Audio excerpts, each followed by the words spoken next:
कोई भी आदमी आखिर इतना बड़ा कदम कैसे उठा सकता है जिसमें जिंदा बचने की 1% भी जैसे जैसे एरोप्लेन ऊंचाई पर जा रहा था और उसकी रफ्तार लगभग 700-800 किलोमीटर घंटे की। सोचो, माउंट एवरेस्ट जो कि लगभग 9000 मीटर की ऊंचाई पर स्थित है, उससे भी लगभग 4 गुना ज्यादा, मतलब 40,000 मीटर की ऊंचाई पर कोई भी एरोप्लेन ऑक्सीजन ही नहीं मिलेगी तो जाहिर सी बात है कि आदमी का बचना मुश्किल हो जाएगा। रिचमंड रेसवे से एक खबर आती है कि वहां पर किसी 19-20 साल के लड़के की डेड बॉडी से पूछता है कि आखिर तुम बच कैसे गए। वैसे बचना तो वाकई में उसकी किस्मत में था, क्योंकि डॉक्टर्स ने रिसर्च करके पाया था कि उसका शरीर भी लगभग डेड बॉडी के। पहली लड़ाई तो मौत से जीतता है और दूसरी लड़ाई लंदन की सरकार से जीत जाता है।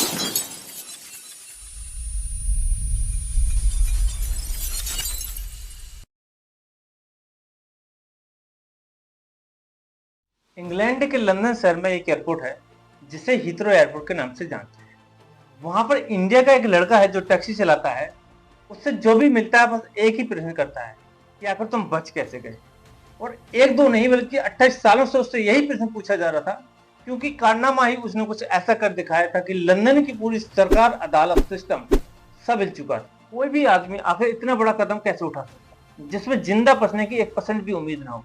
दोस्तों, आज की कहानी बाकी हैरान परेशान कर देने वाली है। ये कहानी आपको सोचने पर मजबूर कर देगी कि जब आदमी विपरीत परिस्थितियों से घिर जाता है, चाहे वो परिवार को पालने की बात हो या फिर कैरियर को लेके, फिर वो कुछ भी कदम उठाने के लिए मजबूर हो जाता है।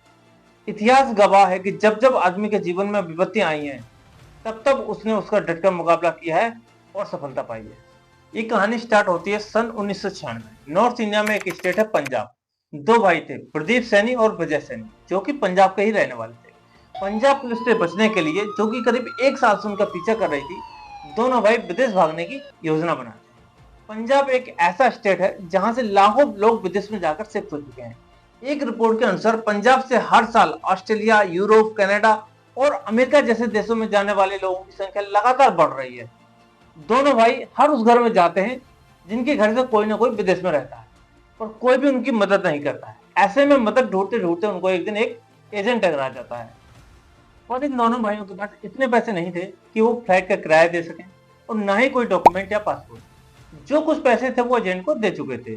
वो एजेंट उनको कहता है कि वो सही तरीके से तो विदेश नहीं जा सकते, पर वो उनको इलीगल तरीके से विदेश भेज सकता है, जिसे आमतौर पर सभी लोग डंकी रूट के नाम से जानते हैं। एजेंट ने उनको विदेश जाने का एक रास्ता और बताया कि फ्लाइट में जहां लगेज रखा जाता है वहां वो उन दोनों भाइयों को शिफ्ट कर देगा, और ऐसे वो दोनों भाई विदेश पहुंच जाएंगे। दोनों भाई तैयार हो जाते हैं। अब उन्हें एक मौके की तलाश थी, लेकिन एजेंट उन्हें रोज कुछ ना कुछ बहाना बनाकर लौटा देता था कि अभी सही टाइम नहीं है या अभी सिक्योरिटी बहुत ज्यादा है। ऐसा करते करते जब करीब 25-30 दिन बीत जाते हैं, तब वो दोनों भाई योजना बनाते हैं कि क्यों ना डायरेक्ट एयरपोर्ट के अंदर जाकर पता किया जाए। एक बार वो दोनों भाई इंदिरा गांधी इंटरनेशनल एयरपोर्ट पर सिक्योरिटी से बचकर अंदर घुसने की कोशिश भी करते हैं, लेकिन एयरपोर्ट पर पहले ही एंट्रेंस पर उनको रोक लिया जाता है। पासपोर्ट, टिकट और वीजा न होने के कारण उनको बाहर कर दिया जाता है। ऐसे में वो दोनों भाई बहुत निराश हो जाते हैं कि यहाँ तो बहुत ज्यादा टाइट सिक्योरिटी है और अंदर जा पाना बहुत ही मुश्किल है। अब दोनों भाई फिर योजना बनाते हैं कि क्यों ना किसी दूसरी जगह से एयरपोर्ट के अंदर घुसा जाए। और वो दोनों भाई अब दिल्ली की इंदिरा गांधी इंटरनेशनल एयरपोर्ट, जो कि काफी बड़ा था और कई किलोमीटर तक फैला हुआ था, उसके चारों तरफ चक्कर काटना स्टार्ट कर देते।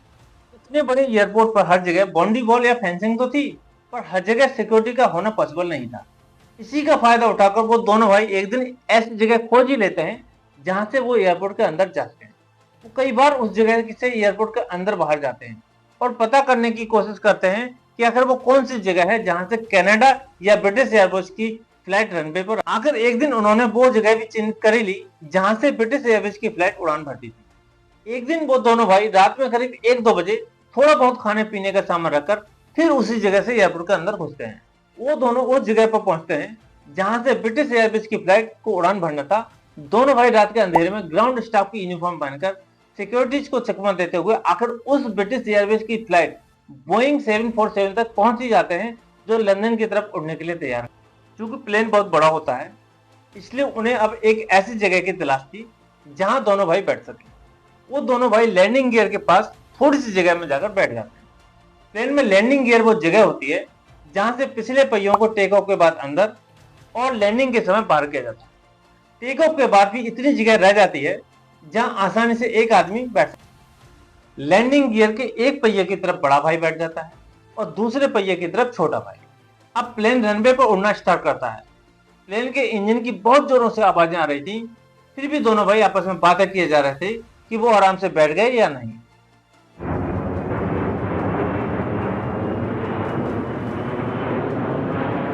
आगे की घटना से अनजान दोनों भाई अब बहुत खुश थे, क्योंकि उनको लग रहा था कि अब तो बस कैसे भी करके वो दोनों भाई लंदन पहुंच ही जाएंगे। अब जैसे जैसे एरोप्लेन ऊंचाई पर जा रहा था और उसकी रफ्तार लगभग 700-800 किलोमीटर घंटे की थी, सोचो इतनी तेज रफ्तार में वहां उस छोटी सी जगह पर बैठे दोनों भाइयों का क्या हाल हो रहा होगा। एरोप्लेन ऊपर जाने के साथ साथ ऑक्सीजन लेवल भी धीरे धीरे कम हो रहा था, और जब ऑक्सीजन ही नहीं मिलेगी तो जाहिर सी बात है कि आदमी का बचना मुश्किल हो जाएगा। सोचो माउंट एवरेस्ट जो कि लगभग 9000 मीटर की ऊंचाई पर स्थित है, उससे भी लगभग 4 गुना ज्यादा, मतलब 40,000 मीटर की ऊंचाई पर कोई भी एरोप्लेन हो। 10 घंटे का लंबा सफर पार करने के बाद जब वो एरोप्लेन लंदन के हीथ्रो एयरपोर्ट पर उतरता है और जब लगेज उतारने वाला स्टाफ वहां पर आता है, तो किसी एक स्टाफ की नजर वहां पर पड़ती है कि एक लड़का लैंडिंग गियर के पास बेहोश पड़ा हुआ है। लगभग 4 दिन बाद जब उसे होश आता है तो वो सबसे पहले अपने भाई के बारे में पूछता है कि मेरा भाई विजय कहाँ है, वो सही तो है। तब उसके बताने के बाद लैंडिंग गियर के आसपास उसके भाई को तलाशा जाता है, पर वो कहीं भी नजर नहीं आता, और वहां पर सिर्फ खाने पीने की चीजें जैसे पानी और बिस्किट ही मिलते हैं। फिर लंदन के रिचमंड रेलवे से एक खबर आती है कि वहां पर किसी 19-20 साल के लड़के की डेड बॉडी मिली है। पुलिस वाले उस डेड बॉडी को अपने कब्जे में लेकर उसका पोस्टमार्टम करवाते हैं, जिससे पता चलता है कि ऑक्सीजन की कमी के चलते उसकी नसें फट चुकी थी, इसलिए उसकी मौत हो जाती है। पोस्टमार्टम रिपोर्ट से पता चलता है कि प्लेन उड़ने के लगभग 2 घंटे के अंदर ही विजय ने ऑक्सीजन की कमी के कारण दम तोड़ दिया था, क्योंकि वो उस लड़ाई को लड़ नहीं पाया था, और जो प्रदीप था उसका इलाज चल रहा था। सारे डॉक्टर्स हैरान थे कि आखिर ये बच कैसे गया। प्रदीप सैनी को जब उस लड़के की फोटो दिखाई जाती है तो वह पहचान लेता है कि वो उसी का भाई, और वो फूट फूट कर रोने लगता है। देखिए नियम के मुताबिक हम किसी भी दूसरे देश में चाहे फ्लाइट से जाएं या शिप से, पर सभी फॉर्मेलिटीज को पूरी करने के बाद ही हमें उस देश में जाने की परमिशन मिलती है। और प्रदीप सैनी ने इमिग्रेशन के रूल का उल्लंघन किया था। तब लंदन की पुलिस उसको अरेस्ट कर लेती है और उसे डिटेंशन सेंटर में डाल देती है। फिर लगभग 18 साल तक लंदन कोर्ट में उसके ऊपर केस चलता है, लेकिन वहां पर सभी लोग उससे एक ही क्वेश्चन करते हैं कि आखिर तुम बच कैसे। वाकई हैरान परेशान कर देने वाला वाकया था कि हजारों मीटर की ऊंचाई पर जमा देने वाली ठंड होती है। प्रदीप सैनी का शरीर भी जम गया होगा, लेकिन उसने अपनी सांसों को थमने नहीं दिया। प्रदीप सैनी पर लंबा केस चलने के बाद जब 2014 में अदालत में केस की फाइनल सुनवाई हो रही थी, तो जज भी उससे पूछता है कि आखिर तुम बच कैसे गए। वैसे बचना तो वाकई में उसकी किस्मत में था, क्योंकि डॉक्टर्स ने रिसर्च करके पाया था कि उसका शरीर भी लगभग डेड बॉडी के जैसा हो गया था, बस सांसें चल रही थी, इसलिए प्रदीप सैनी को बचा लिया गया। प्रदीप सैनी अपनी पहली लड़ाई तो मौत से जीतता है और दूसरी लड़ाई लंदन की सरकार से जीत जाता है। फाइनल ऑर्डर सुनाते हुए जज साहब कहते हैं कि प्रदीप इंडिया से भागने के लिए इतना बेचैन था कि प्लेन के नीचे छुप गया। 35,000 फीट की ऊंचाई पर लगभग 10 घंटे तक -60 डिग्री सेल्सियस तापमान का सामना करना पड़ा। ये वाकई में एक चमत्कार था कि प्रदीप फिर भी जिंदा था। जज साहब ने इमिग्रेशन ऑफिसर द्वारा प्रदीप को इंडिया डिपोर्ट करने की एप्लीकेशन को खारिज करते हुए और इस मामले को स्पेशल केस कहते हुए प्रदीप को ब्रिटेन की नागरिकता देने के लिए ऑर्डर कर दिया। प्रदीप सैनी जो अक्सर अपने भाई की मौत से परेशान रहता था, लेकिन जब भी वो लंदन की सड़कों पर टैक्सी चलाता हुआ मिलता है तो लोग उससे एक ही प्रश्न पूछते हैं कि आखिर तुम बच कैसे। बाद में प्रदीप ने वहाँ काम करते हुए शादी भी की और उसके 2 बच्चे भी, और इस समय वो बैमली सिटी में अपने परिवार के साथ रहते हैं।